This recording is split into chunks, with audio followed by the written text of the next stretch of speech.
భారతదేశంలో గృహ కల్పనలో అంటే మధ్యప్రదేశ్, ఉత్తరప్రదేశ్ ఇట్లాంటివన్నీ బీజేపీ పాలిత రాష్ట్రాల్లో పెద్ద ఎత్తున ఇళ్ల నిర్మాణం చేసి ఇస్తున్నారు. లక్షల కొద్ది ఇళ్ళు.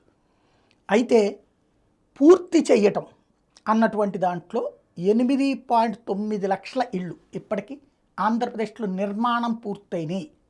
నిర్మాణమే పూర్తయిపోయినాయి. స్థలము, ఇంటి నిర్మాణం, వాటి కరెంట్ కనెక్షన్ ఇవన్నీ వచ్చేసినాయి. 8.9 లక్షలు. ఆంధ్రప్రదేశ్లో ఇది ఒక రికార్డు. ఆంధ్రప్రదేశ్ చరిత్రలో 1956లో ఉమ్మడి ఆంధ్రప్రదేశ్ లేదా 1953లో తమిళనాడు నుంచి విడిపోయినటువంటి ఆంధ్రప్రదేశ్ లెక్కేసుకుంటే ఆ రోజు నుండి ఈ రోజు వరకు లెక్కేసుకుంటే దగ్గరగా 9 లక్షల ఇళ్ళు ఒక్క 5 ఏళ్లలో రావటం ఇదే మొదటిసారి. ఇంతవరకు అసలు ఇన్నేళ్లలో వచ్చిన ఇళ్ళు కూడా అని లేవు.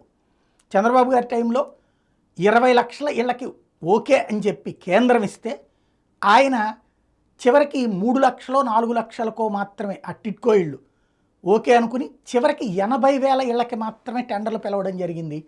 ఆ 80,000 ఇళ్లలో కూడా 8 ఇళ్ళు కూడా చేతికి ఇవ్వలేదు, అండర్ కన్స్ట్రక్షన్లోనే ఉండిపోయింది.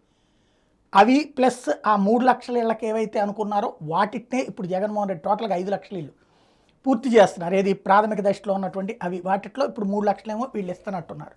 ఓవరాల్గా అది ఇక్కడ 8.9 లక్షల ఇళ్ళు ఆంధ్రప్రదేశ్ చరిత్రలో. కానీ టోటల్గా అవ్వాల్సింది 30 లక్షల ఇళ్ళు, ఇంకా 21 లక్షల ఇళ్ళు కట్టాల్సి ఉంది.